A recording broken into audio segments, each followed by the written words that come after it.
जय हिंद दोस्तों, आज जिस मैच की कहानी मैं आप लोगों के लिए लेके आया हूँ, ऐसे मैच कई सदियों में सिर्फ एक दो बारी हमें देखने को मिलते हैं। क्रिकेट जगत में शायद ही इतने बड़े रनचेस का पीछा वो भी इतनी जल्दी दोबारा हमें कभी देखने को मिलेगा।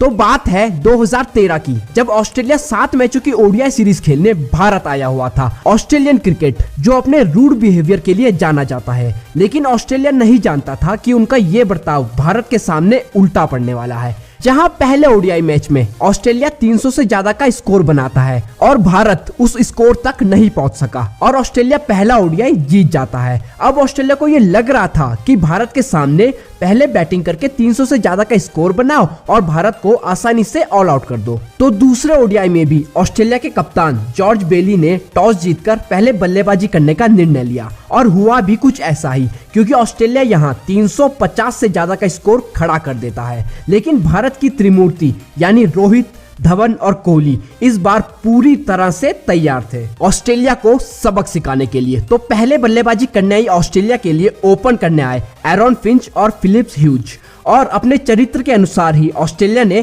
ताबड़तोड़ बल्लेबाजी करनी शुरू कर दी। लग रहा था कि आज दोनों ओपनिंग बल्लेबाजों को ड्रेसिंग रूम से ही निर्देश दिए गए हैं कि जाओ और खुल के बल्लेबाजी करो और एक ऐसा स्कोर बना दो जहां तक भारत पहुंचने का सोच भी ना पाए। देखते ही देखते एरॉन फिंच ने अपना 50 भी पूरा कर लिया, लेकिन 50 रन बनाते ही रायना के एक जादुई डायरेक्ट हिट ने फिंच की पारी का अंत किया। इसके बाद आई वॉटसन ने भी ऑस्ट्रेलिया के मोमेंटम को लूज नहीं होने दिया और जिस लय में फिंच बल्लेबाजी कर रहे थे उसी लय में वॉटसन भी बल्लेबाजी करने लगे और भारतीय गेंदबाजों पर चौके छक्कों की बरसात करने लगे। दोनों अपनी आक्रामक बल्लेबाजी से भारतीय टीम पर दबाव बना रहे थे और भारत के किसी भी गेंदबाज पर जरा सा भी रहम नहीं कर रहे थे। और देखते ही देखते फिलिप ह्यूज ने भी अपना अर्धशतक पूरा कर लिया। अब मानो भारतीय टीम हताश और परेशान दिखने लगी, क्योंकि इसके बाद वॉटसन ने भी अपना अर्धशतक पूरा किया और दोनों के बीच 100 से भी ज्यादा रनों की साझेदारी भी पूरी हुई। अब भारत को मैच में वापसी करवाई विनय कुमार ने, जब 32वें ओवर में वॉटसन ने विनय कुमार को 2 चौके लगाए, लेकिन उसी ओवर में एक बड़ा शॉट मारने के प्रयास में वह ईशांत शर्मा को बाउंड्री पर कैच थमा बैठे। इसके बाद बल्लेबाजी करने आए कप्तान जॉर्ज बेली। अब बेली के लिए ओपनिंग बल्लेबाजों ने नींव सेट कर रखी थी, तो बेली ने भी ज्यादा टाइम नहीं लिया और आते ही आक्रामक बल्लेबाजी करना शुरू कर दिया। अब ऑस्ट्रेलिया का स्कोर 36 ओवरों में 200 के पार पहुंच चुका था और ऑस्ट्रेलिया एक बड़े स्कोर की ओर अग्रसर दिखाई दे रहा था। तभी स्टंप के पीछे धोनी के एक फंबल कैच ने ह्यूज की पारी का अंत किया। भारत खुश था कि एक सेट बल्लेबाज आउट हो चुका है, लेकिन भारत की ये खुशी ज्यादा देर तक नहीं टिकी, क्योंकि अब मैदान में द बिग शो कहे जाने वाले ग्लेन मैक्सवेल का आगमन हुआ और आते ही मैक्सवेल ने छक्के से अपना खाता खोला। इसके बाद बेली और मैक्सवेल ने तो चौके और छक्कों की झड़ी सी लगा दी और वे हर गेंद को टारगेट करने लगे। ऑस्ट्रेलिया यहाँ भारत को दिखा रहा था कि ऑस्ट्रेलिया क्रिकेट का बॉस है और आज मानो ऑस्ट्रेलिया के सभी बल्लेबाज डगआउट से ही सेट होकर आए थे, क्योंकि अब दोनों बल्लेबाजों ने अपना अपना अर्धशतक तो पूरा किया ही, साथ में ऑस्ट्रेलिया के स्कोर को भी 300 रनों के पार पहुंचाया। तभी दोनों के बीच एक कंफ्यूजन के चलते मैक्सवेल 32 गेंदों में 53 रन बनाकर रन आउट हो गए। भारत इस मैच में विकेट तो ले रहा था, लेकिन दूसरे छोर से रन भी लीक कर रहा था, क्योंकि कप्तान जॉर्ज बेली को इस मैच में रोक पाना असंभव सा लग रहा था। वह इस पूरी सीरीज में गजब की फॉर्म में दिख रहे थे। उन्होंने 50 गेंदों में नाबाद 92 रन ठोक डाले, जिसमें 8 चौके और 5 गगनचुंबी छक्के भी शामिल थे। उनकी इस पारी की बदौलत ऑस्ट्रेलिया ने अपने 50 ओवर में 359 रन बनाए। ये रन नहीं बल्कि रनों का पहाड़ था। ऑस्ट्रेलिया के पहले 5 बल्लेबाजों में सबका स्कोर 50 के पार था और भारतीय गेंदबाजों में से मात्र भुवनेश्वर कुमार को छोड़कर सबकी इकोनॉमी 6 के ऊपर की थी। इस विशाल स्कोर की बदौलत ऑस्ट्रेलिया ने अपना रुतबा पूरी दुनिया को दिखा दिया, क्योंकि ये स्कोर भारत के सामने बहुत ही बड़ा था और ये स्कोर ऑस्ट्रेलिया ने भारत की जमीन पर बनाया था, जो कि भारत के लिए एक बहुत बड़ी चुनौती थी। लेकिन भारतीय टीम भी तैयार थी ईंट का जवाब पत्थर से देने के लिए। तो कैसे भारत ने इस चैलेंज को एक्सेप्ट किया, जानेंगे वीडियो में आगे, तो वीडियो को आखिरी तक जरूर देखिएगा दोस्तों। और हाँ, आप में से कई सारे लोग वीडियो को देखते तो हो, लेकिन यार अभी तक आपने हमारे चैनल को सब्सक्राइब नहीं कर रखा है, तो सब्सक्राइब करके रख लो यार, क्योंकि हम आपके लिए क्रिकेट से जुड़ी रोचक कहानियां लगातार लेकर आते रहते हैं, ताकि आप भी भारतीय टीम द्वारा किए गए पलटवारों के बारे में अच्छे से जान पाए। हम इंग्लिश और हिंदी दोनों लैंग्वेजेस में आपके लिए वीडियोस लेकर आते हैं। हिंदी चैनल पे तो आप ये वीडियो देख ही रहे हो, लेकिन अगर अंग्रेजी में देखना चाहते हो तो हमारे इंग्लिश चैनल का लिंक आपको डिस्क्रिप्शन में मिल जाएगा। तो यार वापस आते हैं वीडियो पर। अब भारत इतिहास रचने वाला था और कप्तान धोनी की कप्तानी में 359 के स्कोर का पीछा करने उतरी भारतीय टीम। और ओपनिंग में हमको दिखी रोहित और धवन की जोड़ी। लेफ्ट हैंड और राइट हैंड बैटिंग का ये कॉम्बिनेशन भारत के लिए विस्फोट करने को तैयार था, लेकिन भारत के लिए शुरुआत धीमी रही। भारत के लिए पहली बाउंड्री आई तीसरे ओवर में, लेकिन दोनों बल्लेबाज ये भली भांति जानते थे कि अगर इस पहाड़ जैसे टारगेट तक पहुंचना है तो दोनों छोर से आक्रामक बल्लेबाजी करनी होगी। बस फिर क्या था, रोहित और धवन दोनों ऑस्ट्रेलिया के घमंड को चकनाचूर करने में लग गए और जिस रफ्तार से ऑस्ट्रेलिया चल रहा था उससे भी कई ज्यादा रफ्तार से भारत रन बनाने लगा।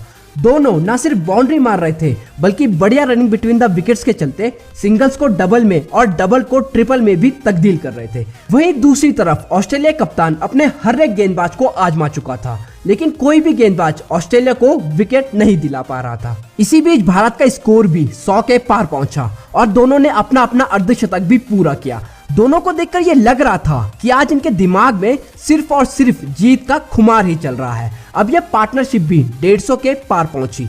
लग रहा था कि ये दोनों ही भारत को जीत तक ले जाएंगे, लेकिन तभी 27वें ओवर में 95 के स्कोर पर धवन विकेटों के पीछे हेडिन को कैच थमा बैठे। धवन ने यहाँ 5 रनों से अपनी सेंचुरी मिस करी। अब धवन की जगह क्रीज पर आए run machine Virat Kohli. Australian team Dhawan के विकेट का जश्न मना ही रही थी कि कोहली ने आते ही मिड ऑफ पर एक जोरदार छक्का लगाकर सबको यह अंदेशा दे दिया कि कोहली आज ऑस्ट्रेलिया को आड़े हाथों लेने वाले हैं। और धवन के विकेट का रोहित की बल्लेबाजी पर भी कोई फर्क नहीं पड़ा। वह भी अपनी ही लय में शॉट लगाते रहे और गेंदों को पवेलियन भेजते रहे। भारत के लिए आने वाले बल्लेबाज थे रायना, युवराज और धोनी। सब ये सोच रहे थे कि इस टारगेट तक कैसे पहुंचा जाए और जब उनकी बारी आएगी तो वह कैसे खेलेंगे। लेकिन किसी को क्या पता था कि रोहित और कोहली तो उनकी बारी तक नहीं आने देंगे। दोनों बल्लेबाज अब चौके में कम और छक्कों में ज्यादा डील करने लगे और अब कोहली मात्र 27 गेंदों में अपना अर्धशतक भी पूरा करते हैं। इस टारगेट को चेस करने की और रन बनाने की भूख रोहित और कोहली के चेहरों में साफ देखी जा रही थी। और 38वें ओवर में हिटमैन ने चौके के साथ अपना तीसरा ओडीआई शतक भी पूरा किया और ऑस्ट्रेलियाई चेहरों पर चिंता की लकीरें साफ देखी जा रही थी। ऑस्ट्रेलिया जान चुका था कि यहाँ उसने शेर को ललकारा है तो खामियाजा तो भुगतना ही पड़ेगा। दोस्तों, रोहित के इस लाजवाब शतक के लिए वीडियो को लाइक जरूर करें। अभी 40 ओवर भी पूरे नहीं हुए थे कि भारत का स्कोर भी 300 के पार पहुंचा। ऑस्ट्रेलिया के किसी भी गेंदबाज पर रोहित और कोहली कोई भी रहम नहीं कर रहे थे। दोनों ऐसे बल्लेबाजी कर रहे थे मानो कोई पुरानी दुश्मनी निकाल रहे हो। अब 43वें ओवर में कोहली ने भी अपनी सेंचुरी पूरी की। ये शतक कोहली ने मात्र 52 गेंदों में लगाया था और इस शतक के साथ कोहली ने इतिहास रच दिया था। वह भारत की ओर से सबसे तेज ओडीआई शतक लगाने वाले बल्लेबाज भी बने, जो रिकॉर्ड आज भी कायम है। अब भारत को जीत के लिए मात्र 13 रनों की ही दरकार थी और भारत के पास अब भी 7 ओवर शेष थे। भारत जीत की दहलीज पर खड़ा था और ऑस्ट्रेलियन डगआउट और ऑस्ट्रेलियाई खिलाड़ियों के चेहरे पर निराशा, चिंता और परेशानी साफ देखी जा रही थी, क्योंकि भारत को 359 का टारगेट देकर ऑस्ट्रेलिया अपनी जीत पहले ही मान चुका था। लेकिन ये टारगेट तो भारत के मात्र 3 बल्लेबाजों ने ही प्राप्त कर लिया था। इसके बाद रोहित ने विनिंग चौका लगाकर भारत को ये मैच 39 गेंदें शेष रहते हुए और 9 विकेटों से जितवा दिया। ये जीत नहीं बल्कि ऑस्ट्रेलिया के मुंह पे एक तमाचा था, जिसकी गूंज पूरे क्रिकेट जगत में आज तक गूंज रही है। भारत ने यहाँ इतिहास रच दिया था, क्योंकि भारत ने पहली बार इतनी सफलता से इतने बड़े पहाड़ जैसे लक्ष्य को प्राप्त कर लिया था और ये मैच मिसाल बन चुका था भारत का ओडीआई में सबसे बड़ा रन चेस का, जो रिकॉर्ड आज भी कायम है। और मुझे नहीं लगता कि विश्व क्रिकेट में इतना बड़ा रन चेस इतने कम ओवरों में और मात्र 1 विकेट खोकर हमें दोबारा कभी देखने को मिलेगा। इस मैच में धवन ने 95, कोहली ने 100 और रोहित ने 141 रनों की पारी खेली, जिसकी बदौलत रोहित शर्मा को प्लेयर ऑफ द मैच से भी नवाजा गया था। और ऑस्ट्रेलिया, जिसको ये लग रहा था कि इस सीरीज का पहला मैच तो हम जीत ही गए हैं तो दूसरा भी जीत ही जाएंगे, क्योंकि ऑस्ट्रेलिया भारत को ये दिखा रहा था कि ओडीआई में इतने रन भी बन सकते हैं। लेकिन उनके गुरूर को इन तीनों ने नेस्ता नाबूद कर दिया था। इसके बाद दोबारा इस सीरीज में ऑस्ट्रेलिया ने टॉस जीतकर बल्लेबाजी नहीं ली और ऑस्ट्रेलिया न सिर्फ ये मैच हारा बल्कि ये सीरीज भी भारत ने 3-2 से अपने नाम करी और ऑस्ट्रेलिया को हार थमाकर उनके देश वापस भेज दिया। तो दोस्तों ये थी कहानी भारत के सबसे बड़े रन चेस की। वीडियो पसंद आई हो तो इसे लाइक करें और हमको नीचे कमेंट बॉक्स में बताना ना भूले कि आप कौन से मैच की कहानी देखना चाहते हो। चैनल को सब्सक्राइब करके रख लीजिए। हम जल्दी मिलते हैं आपसे अगली वीडियो में क्रिकेट की एक और दिलचस्प कहानी के साथ।